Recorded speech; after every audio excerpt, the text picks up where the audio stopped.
Our training today is about Offplan. Why buy Offplan? And we will discuss this in two parts. One part that will go public, another part that you can access on the Founders Academy. So every one of you, part of Arms and McGregor team, has access to Founders Academy and can have the other part. The first part will be public. Everyone can have it. So, why buy Offplan? Today we'll discuss the benefits and the risks of buying Offplan. We'll discuss all details of the process, and we'll discuss all terminology while buying Offplan so that you are aware of it and so that your customer also is aware of it. At all times, I tell you, it's better to deal with an educated customer, because if a customer really understands your industry, the way he will perceive it and perceive the value that you create is totally different. So he will definitely enjoy dealing with you better, and he will definitely value the knowledge you have much more. Let's start with the benefits. Unfortunately, it will not be it can be interactive, so anyone please feel free to unmute himself and interact with us at any moment of time. Benefits. The first benefit of buying Offplan, guys, is having the choice. Whenever you're buying Offplan today, you're starting in a project in general that is just being sold, offered, or launched today. Thus, you have ample choices.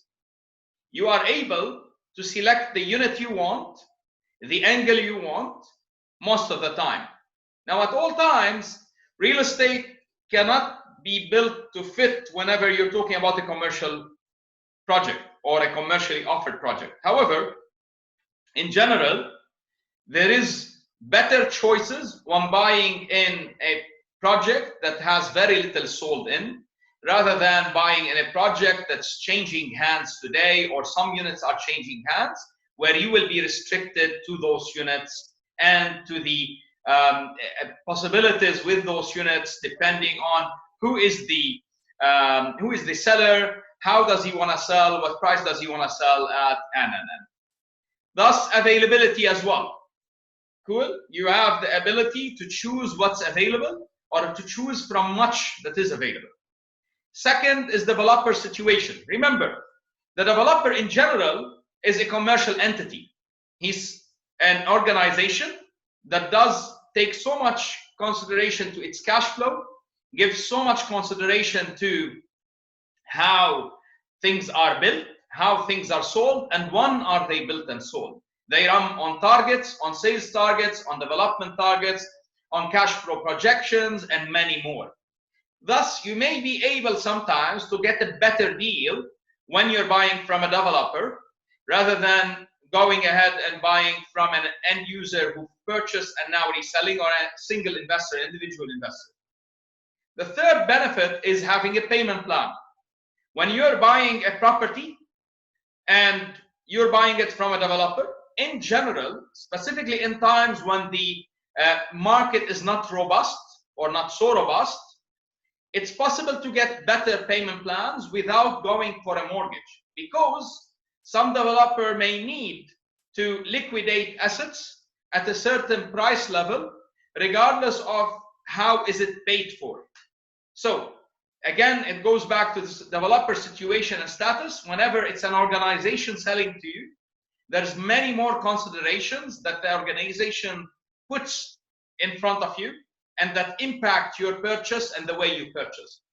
When you buy with an extended payment plan, although some of the cost of money and the time value for money may be put into the plan, however, in general, you will not be buying something and paying interest for, which is most of the cases more than the cost of money that the developer assesses.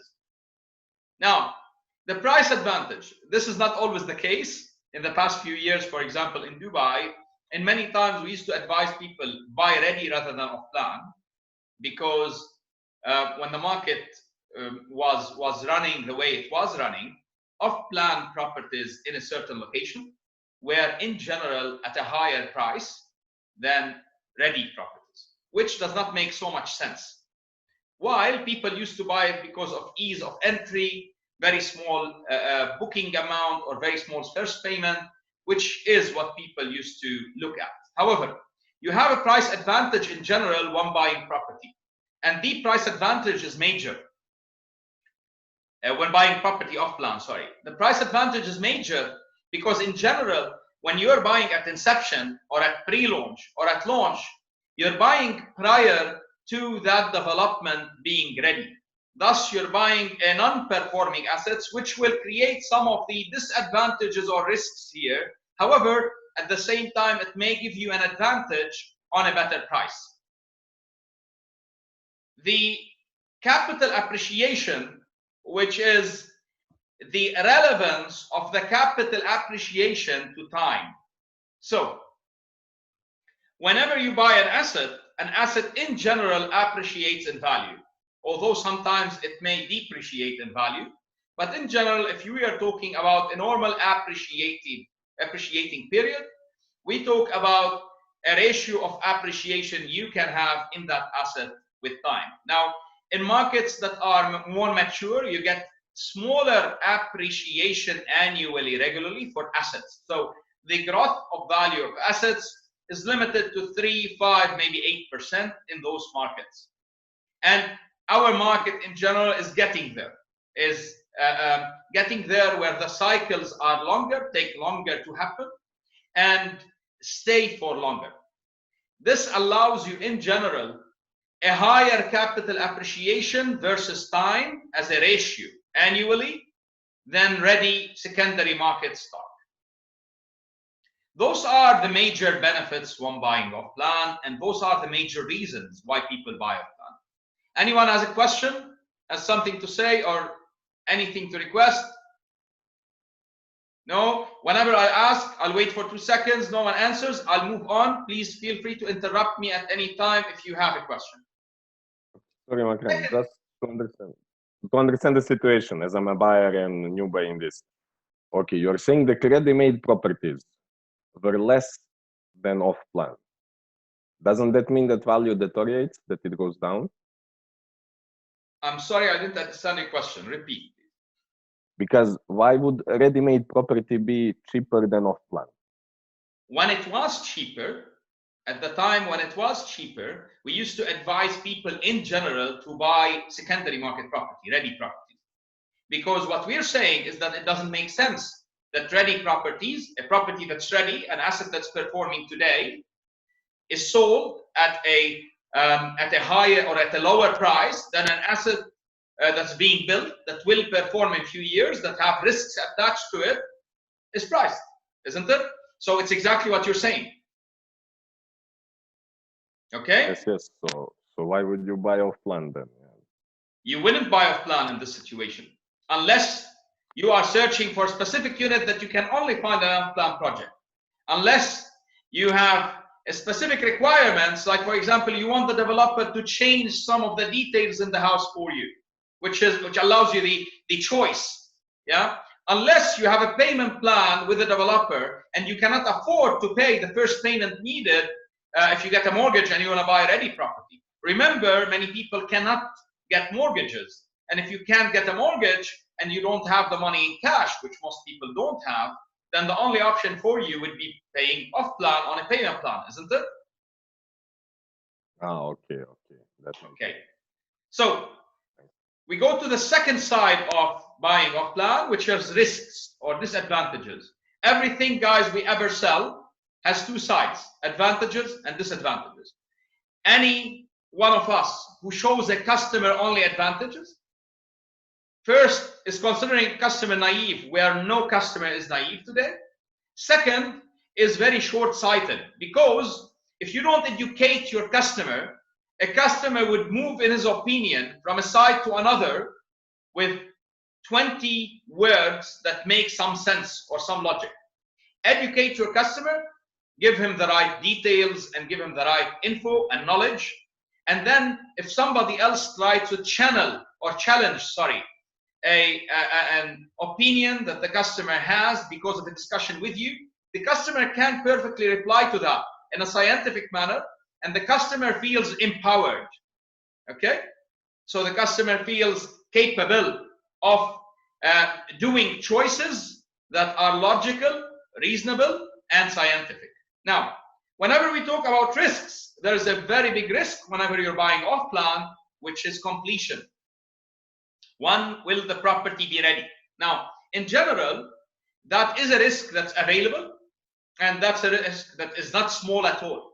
However, in general, in countries like UAE, for example, cities like Dubai, the investor today has an investor protection system that supports his rights and protects him whenever buying off plan. Why? Because there's an escrow account, and now we'll reach the terminology and we'll talk about that.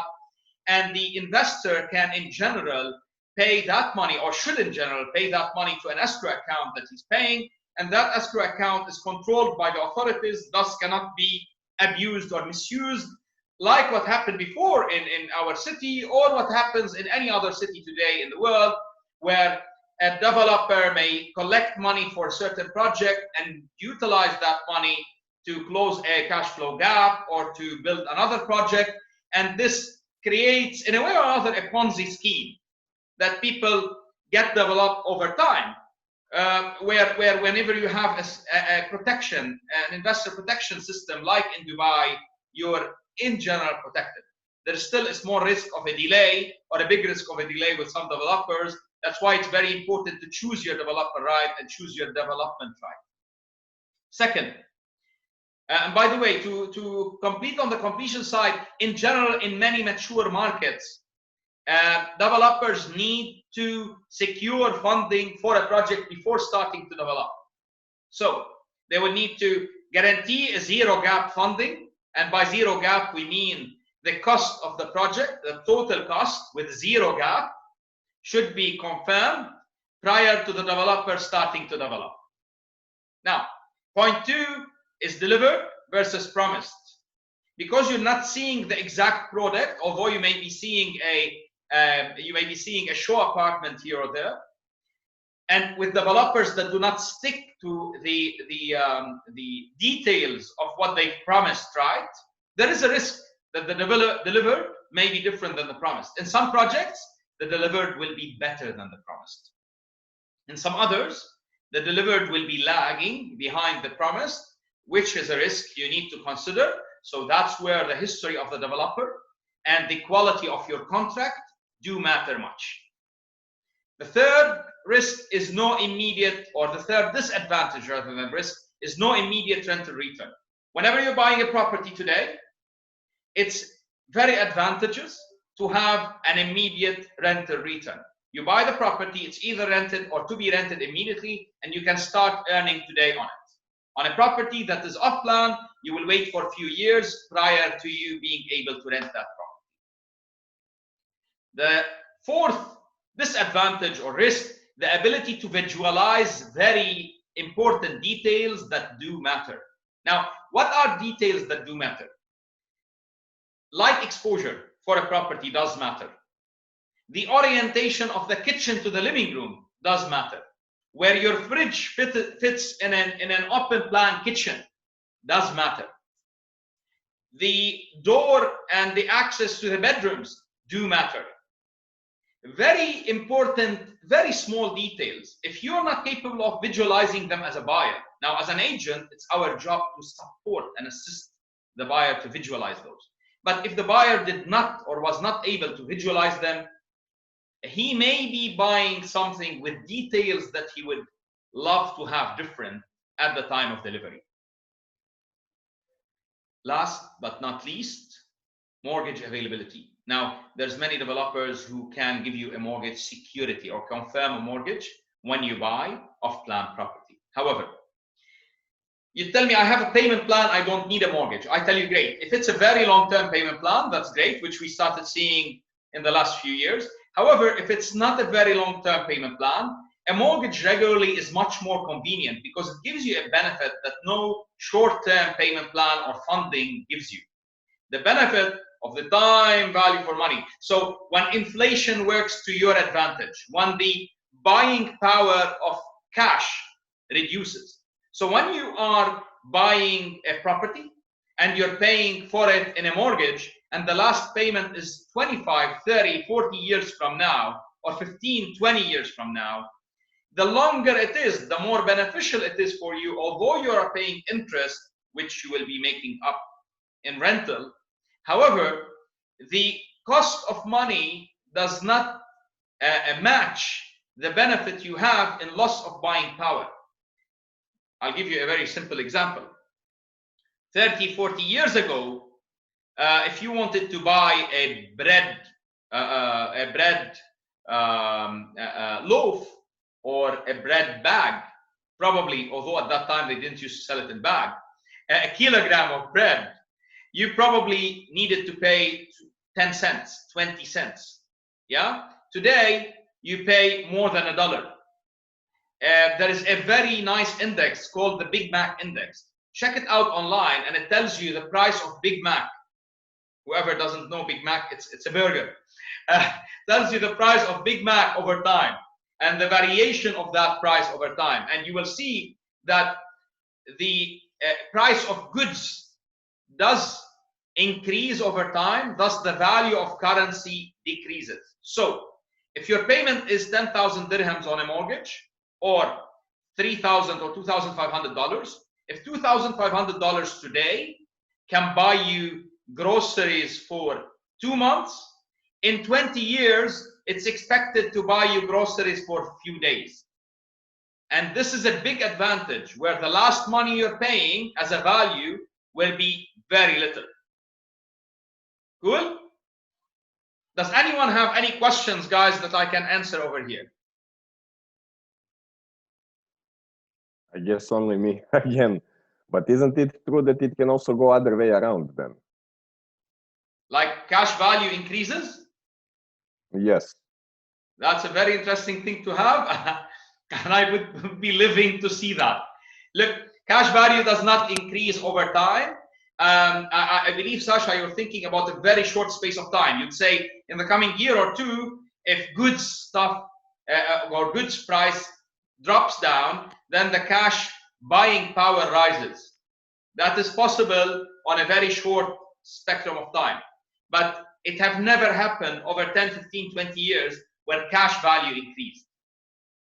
Remember, a person in the 60s who had $10,000 probably was a rich man, wealthy guy. Probably at that time, somebody who had $100,000 was probably very rich. Today, in our age, $10,000 is barely poor. So you need to evaluate the value of money over time. And in general, inflation eats in you within or from the buying power of your money in a percentage of 3 to 8% a year. Now, hyperinflation gets it much higher. If you've heard about hyperinflation in countries like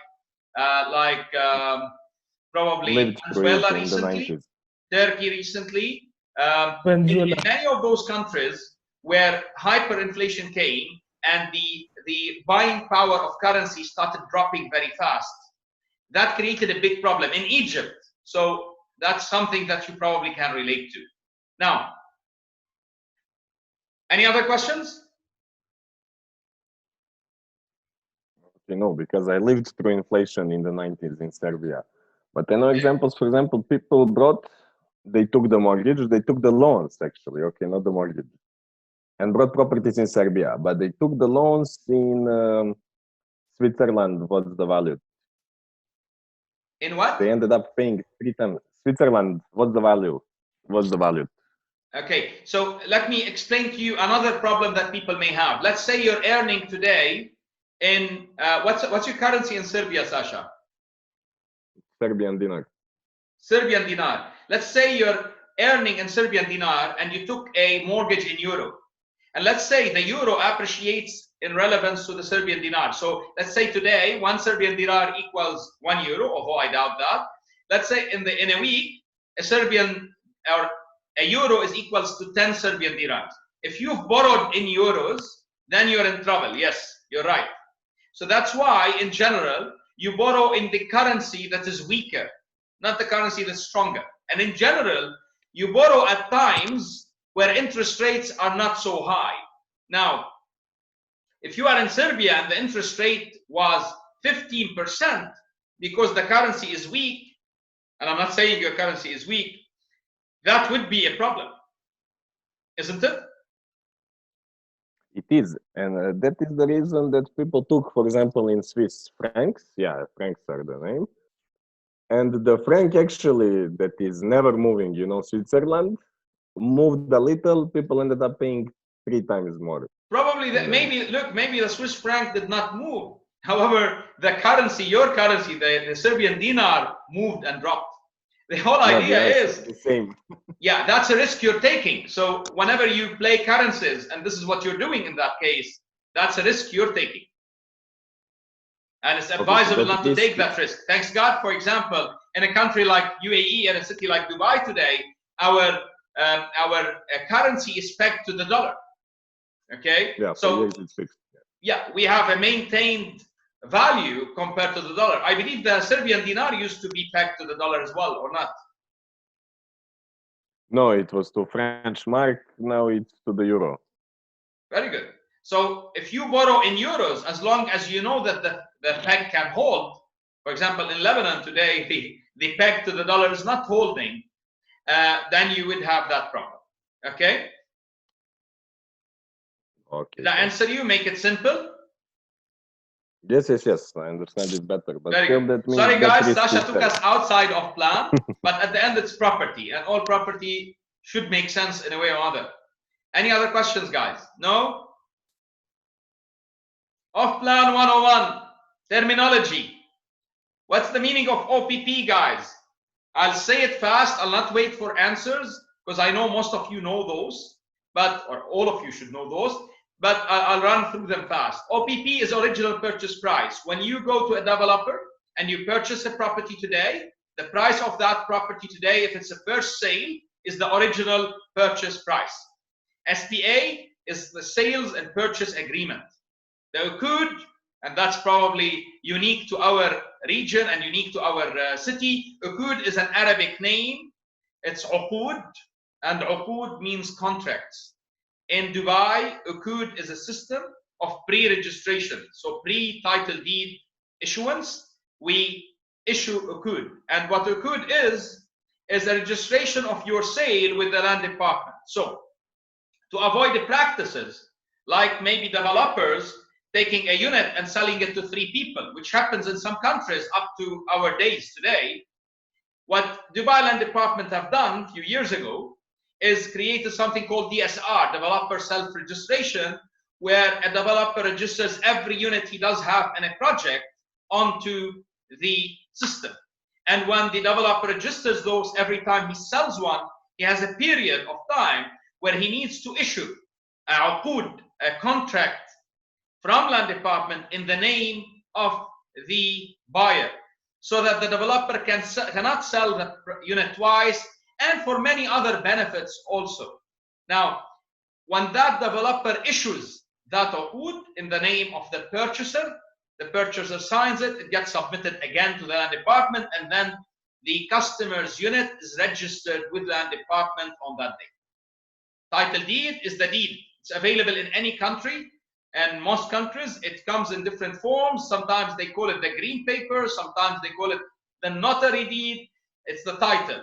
It's your confirmation of ownership of property. In general, it should be issued as soon as the property reaches 80% completion. In general, however, the practice is that it is issued after completion of project by few weeks to few months, depending on how complex are the documentation done by the developer. Completion date. What is completion date? It's the date of completion and follows it immediately long stop date. So regularly a developer, although it's not allowed in the law anymore, and it's not open in the law anymore where people can abuse that, they are allowed, because whenever you're talking about a project that is a construction project of hundreds of millions of dirhams, thousands of workers, any hiccup here and there can cause a delay of a month to a few months. Thus, a long stop date is regularly a date where contractually a buyer agrees with the developer that the developer can delay for without being exposed to a penalty. And it differs between a contract and another. Okay? So sometimes that long stop date is a year. Sometimes developers try to make it longer than a year. It's not advisable that it is so. And by the way, it's not so common anymore that developers create a long stop date. Many developers do not allow themselves that anymore. Floor plan. Every property has a drawing. That's the dimensions of rooms and how is it distributed. That is a floor plan. Key plan is a plan of a floor. So every building, every apartment sits on a floor, and the plan of the floor that shows you the shafts, the positioning of the apartments is the key plan. Key plan can also be used for a development. So what it tells you is, it tells you the entries and the exits and the shafts and the common areas and all of those details.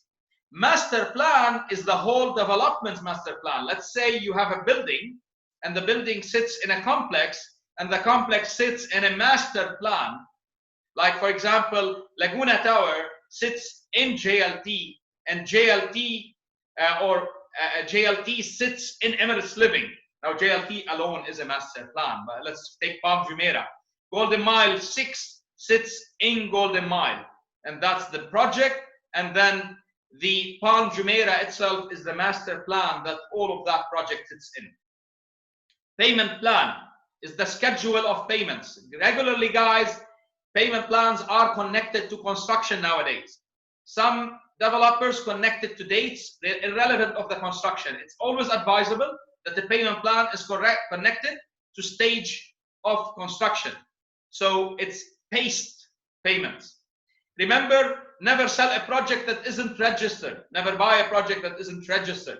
Registered with Dubai Land Department. It's very easy today with the technology that is offered for you to verify a project and understand all the project details. Escrow account. An escrow account is a locked account created for a project. Never allow any of your customers to pay any penny, not one penny, outside the escrow account. Remember, guys, it's your job as an agent to make sure that every project is registered, to make sure that every component of the project is registered. Do not sell an unregistered component. So let's say a master plan is registered and a complex is registered, but the building is not. Do not sell it. And make sure also that there is an escrow account and that your customer pays in the escrow account. Definitely every time you pay, gets a receipt, an official receipt. I have a question, please. Go ahead, Sharif. Escrow account for every building or for the whole project? Escrow account for every building, depending on how is it registered. So in some cases, the building is registered as a sole entity. In some others, it's registered as part of a project. Sure? So it depends on the component registered together. Okay? So to go back, escrow account is an account. Sorry? Yes, April, you have a question? Go ahead, please. Yeah, this is a little bit technical, but let's say, for example, during the delivery date, the floor plan which was signed from the SPA from the developer is of different size as per the ones which is issued from the title deed. What is the range area that is acceptable by the government? Not acceptable. It used to be mentioned that 5% is acceptable, so the developer can build 5% less. Not really. The developer, if built more than the area, the developer is not allowed to claim more money. Okay, unless it's stipulated in the contract clearly and both parties agree on. Sorry. However, if the developer built less, the developer needs to pay back the client.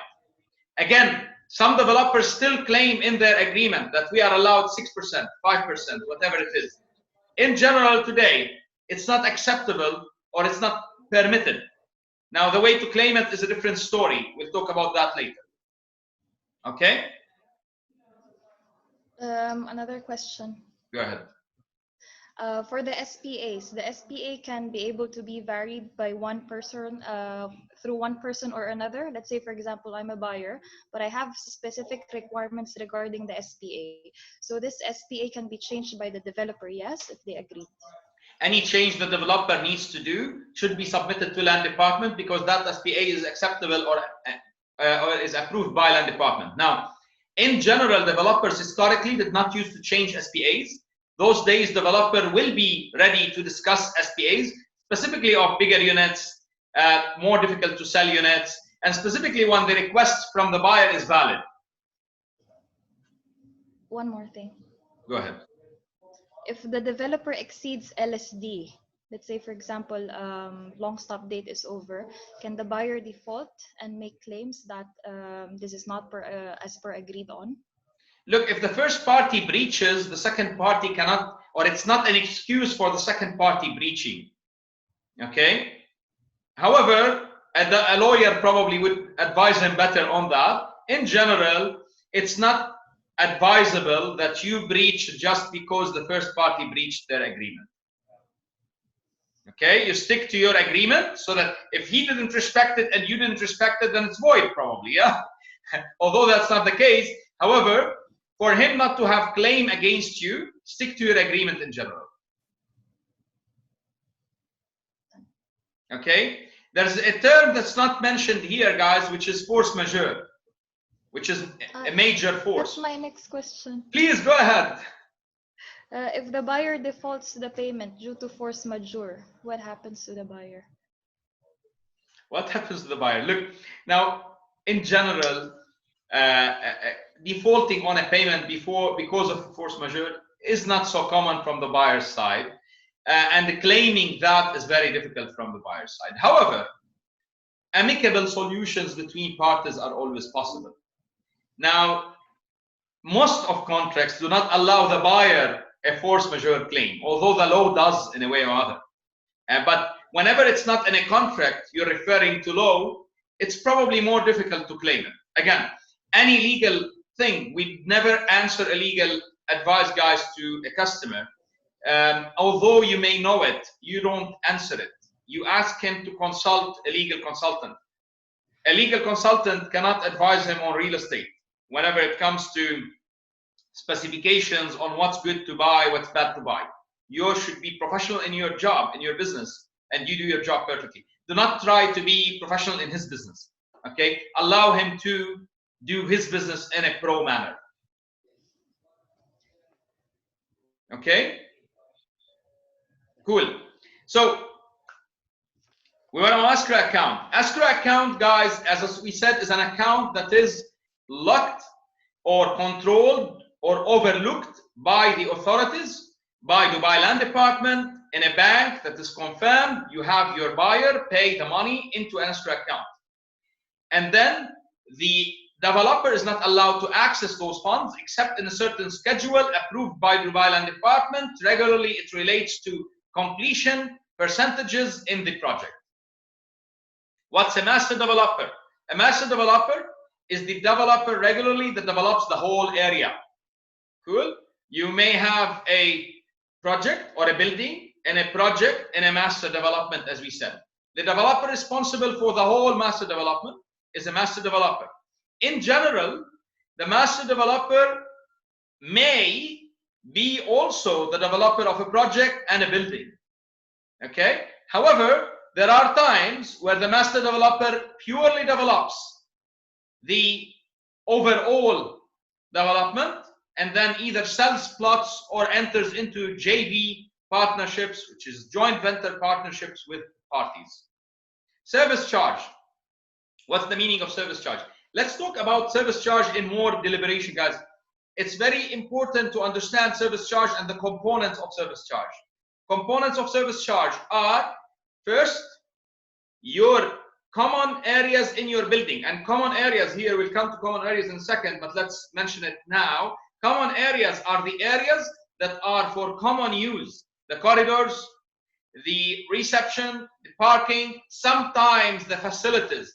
The facilities, guys, do not need to be part of the common areas in every building. In some buildings, it's decided by the developer and agreed with all buyers that the common areas are not part of the, the utilities, the facilities are not part of the common areas. So the swimming pool, the gym, squash, anything may be not part of the common areas. It should be stipulated in the agreements. Cool? The common areas need to be serviced and operated, from security to concierge to lighting to air conditioning to maintenance. All of those operations of the common areas is included in the service charge.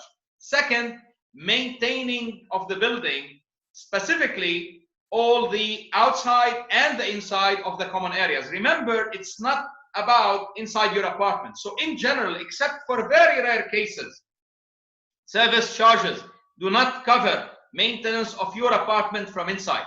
Cover the maintenance of half the wall and outside. Because as you know, half of the wall and inside is owned by you. Half of the wall and outside is owned by the common areas, or is part of the common areas, owned by the homeowners association, which is the summary of all owners or the collective of all owners. Now, that floor plan that you have, that property that you have, inside maintenance is in general is not part of the service charge.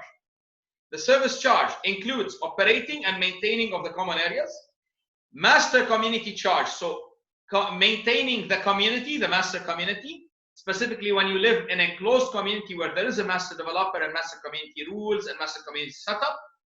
And then also covers the insurance and sinking fund. And by sinking fund, we mean the giant fixes that should be done every few years that require giant amounts of cash. I'll give you an example. Changing the elevators in the system for the elevators may cost 10 million dirhams or $2-3 million. Would you expect that this is something that is come up, or that do you expect the owners to come up with this money on the date? Not really. What you expect to happen is that the owners can come up with this money every year as a small percentage, which is currently 1 dirham. I believe it's being raised to 2 dirhams maybe. And this amount goes as a reserve fund and sits in the account year after year so that that building can be maintained that way. What is HOA, Homeowners Association? It's the association that is elected by all owners, part of the owners, to take care of the major running of the building. Now, do they run the community? No, there's a community management company or facilities management company that does run the facilities and the building. However, they overlook this company and its work. And their job, although their job is changing now and the parameters of what they're allowed, what not, is changing in the new law that is now going into practice very soon. However, currently, this is their job, and in general, this will be the essence of their job in the long term. Last but not least, although we may have, by the way, guys, missed some terminology, please feel free to ask about any terminology. Mixed use. Remember, in property, there is residential, commercial, retail, hotel apartments. There's several categories or components of a building. When a building has several components together, any two components together, it's called a mixed-use development. It means there is different uses for that property and for that development. Any questions on terminology? Please go ahead. Questions? Okay. Service charges, either residential, commercial, if it's in a mixed-use community, is just the same, yeah? What do you mean? The structure? Let's say for a building, yeah. For a building, it's mixed use, it's retail, commercial and residential, they pay the same service charge, yeah? Remember, in some of the components like retail, there is a practice that the tenant pays for the service charge, although that may change in the future. But currently, in retail, the tenant pays for the service charge, while in a residential property, for example, the landlord pays for the service charge or the owner. But yes, the structure of it is approximately the same. It doesn't matter if it's residential, commercial, or different. Another question, Makram. Why, let's say, for example, in one community, service charges would be different, like in a way or another, that in a community, some buildings might be charging just around 12 and some might be charging around 20. However, it somehow is of the same quality, but one charges more than another. Okay, very good question. Let me answer two things before I reach that question. Types of ownership, guys. There is leasehold, there's freehold. Whenever you're buying property, leasehold is owning the right to use. Okay, it's a lease regularly, which is a long term. So what you own is the right to use that building or that property. Regularly, it's a land or it can be a building, and you have a right to use for a period of time. And that leasehold, by the way, although in the UAE is 99 years in general, or 35 to 99 years, depending on the area, sometimes it's less, sometimes it's more. On Sheikh Zayed Road, for example, there's plenty of properties which are 15 to 35 years. However, in some countries, a leasehold or a lease may go up to 400 years, 200 years. Now, freehold is whenever you own in perpetuity. Thus, you own the property and the land under it. Now, you tell me, if it's an apartment in a building, how do you own the land under it? The land under it is what you own a portion of. In Arabic, we say, it's a complex statement, but in a way or other, you own a piece of a land equivalent to your share in the whole development. And that's a freehold development. Okay? That's a freehold ownership. So a freehold ownership is when you own it in perpetuity. In perpetuity means you can will it and will it and will it and again and again. Leasehold is when you own the right to use it. Okay?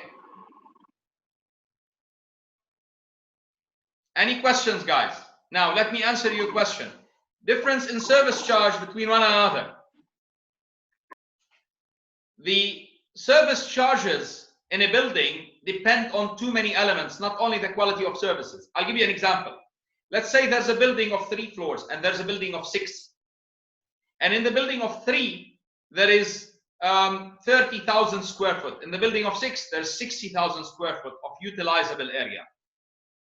Now, the building of 3 will require, in general, a concierge person or a security guard, isn't it? And the building of 6 will require also, in general, the same amount. If the margin is not so big in the utility or in the services or in the square foot, you would require the same. But in the building of 6, the cost of that person would be divided. And I'm simplifying now, so I'm going on the simplistic way of looking at it. Will be divided on 30,000 square foot, while in the building of 6 or 6 floors, which is 60,000 square foot, the cost of that person is divided on 60,000, which is on double the amount. So obviously, the weight of that cost on each square foot is half in the bigger building. Similarly, you have a swimming pool and you need a lifeguard. The same thing runs. Now, there's many elements that impact why service charge is less or more. High rise is different than low rise.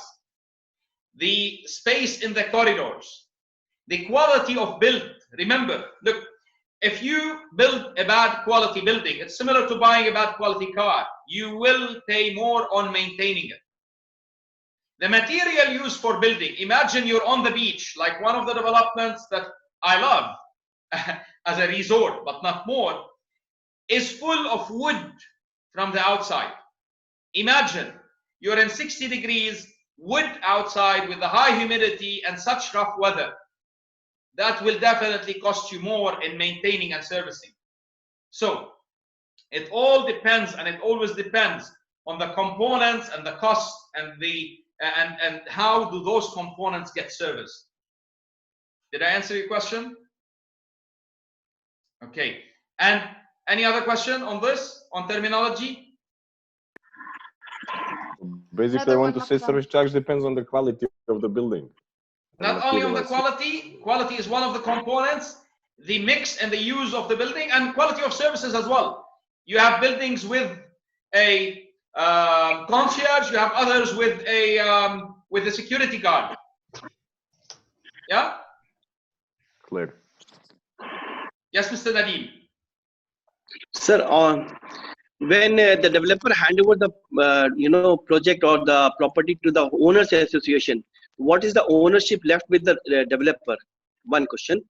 Unless, and second is, let me answer the question if you don't mind. Yeah. Unless the Yes, developer still owns property in this building, a component or an amount of square foot, or the facilities sometimes, the developer does not own anything else. If he sold all the properties, yeah, he does not own anything else. And here gets me to two main things: liability and responsibility of the developer.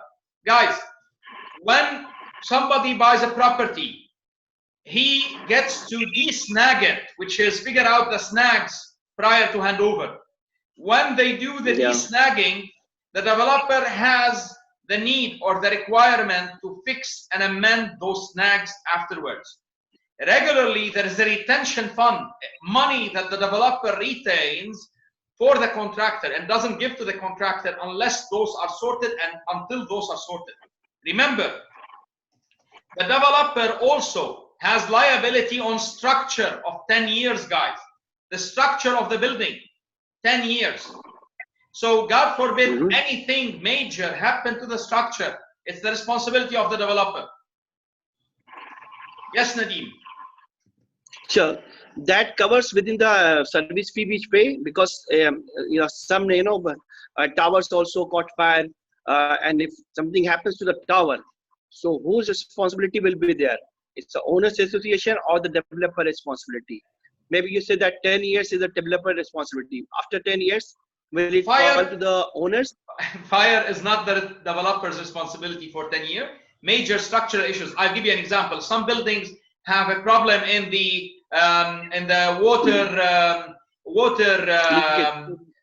sorry? Leakage? No. Water leakages all around, or in the isolation, or in the design for the AC, or structurally you have major cracks, non-paper cracks. Okay, those are developers' issues. However, if you have a building where somebody threw a cigarette or had a barbecue and it got a fire, it's not the developer's problem. Okay, now regularly this building would be insured. Who insures it? It's the facilities management company that's responsible to insure it. Okay, who pays for it? The owners themselves through the service charge. Who overlooks that? The homeowners association, which is elected by the owners to overlook that. Okay, thank you. Pleasure, sir. Makram, Yes. if I'm an agent working with the developer, selling his projects for one escrow account. All his projects? Yes. Not supposed to be the case, unless, which would shock me, unless there is several projects on one escrow account. Could be. Unless that's the case, but you need to see that and it needs to be clear to you. Remember, the developer is obliged under every development to put the registration number, to put the service charge expected, the expected service charge, what is it assumed to be, what is it probable to be, and as per the calculation assumption at that time and feasibility study, and at the same time needs to put the escrow account details under the project on every marketing material the developer creates. Thank you, Makram. Pleasure. Question, Makram. Is MOLAC implemented now to every building or not yet? Not to every building, but implementation is under process. I believe to most buildings it has been implemented. Okay. Any other question? No? Perfect. Process is very simple, guys. On an off-plan property, the process of purchase is much easier than on secondary market property, because the second party is the document issuing party, NNM, which is the developer. Remember, as a broker, you do have a responsibility to assist your customer do the right thing. Thus, if there is any non-regularity in any of the documentation, you need to point it out. You can't say, I don't know. So the process starts with a booking. The client books the unit. How does he book it? He pays a booking deposit, a reservation amount, and signs a booking form. After that, the developer issues the SPA. Remember, guys, do not allow anyone to buy a property that he doesn't understand the details of. So many people have bought property before and they do not understand where does it sit in the project. Now it shocks me, but it's available in the market where agents do sell properties where they don't know where does it sit in the development, and that's a misery. So booking form, developer issues the SPA, let the customer read the SPA in full. In general, the booking amount gets lost if the customer does not conclude or does not continue with his purchase. SPA is signed, the buyer starts paying the payments. There is sometimes developers issuing a statement of account showing the kind of payments available there and the schedule of payments, although it should be mentioned in the SPA. A good SPA, guys, should have 1, details of the property, layout of the property. Do not allow the buyer to sign empty pages. Yeah, don't worry, we'll put we'll put some details here later on. No, empty pages are to be scratched, guys. Do not allow buyers to sign empty pages. Then signature on the SPA. There always should be in the SPA general details of what is being built. So the specs. Some developers detail those specs, and that's better for your buyer. Some developers do not detail them. Okay? Then comes, after a few years, an NTC. NTC is notice to complete. It's regularly the developer issuing to the buyer, telling him that, hi, you have a completion of your property after a month. Please come in with the last payment. If you want an inspection, come in. And prior to your snag or desnagging appointment. Then comes the handover desnagging or handover snagging, and then the buyer can get the handover of his property. From the minute the buyer is issued the NTC and post that minute, the buyer is responsible for the services, is liable for the services in that development, including the cost of service charge. So buyers who leave a property non-handed over for 6 months because they thought they don't want to get handed over, the handover of the property at that time, they're paying for those service charges although they don't have the property yet. Any questions? The calculating of service charge starting from the date of completion certificate. Yes. Yes. Let's also mention 2 terminologies here. Building completion certificate, BCC. It's the building completion certificate where the building is confirmed to be complete. Any questions? No? Okay. So. Yes. I have a question. Once the property is handed over and you realize that those were not the promised materials as per the developer, is the materials like detailed in terms of the SPA, or how can you be able to get Not all SPAs have detailed materials. Now, look, I always would say, rather than having a relationship with a party where the risk of not getting what you want or what you promised is high, and then trying to claim it by law, it's better to have a relationship with the right party. If you have a relationship with the right developer, it's much better than trying to claim by law what you have in the SPA after the property is handed over.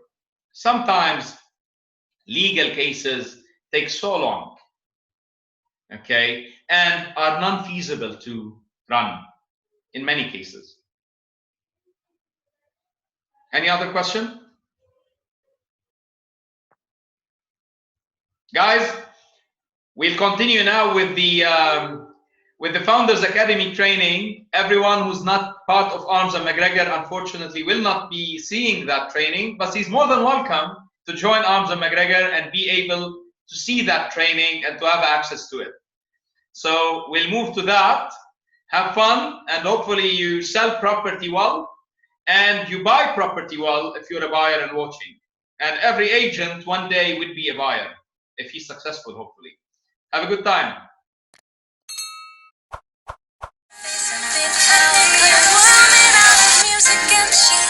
It called me to be on that screen and live inside its nickel to my name. Octopus, here I came.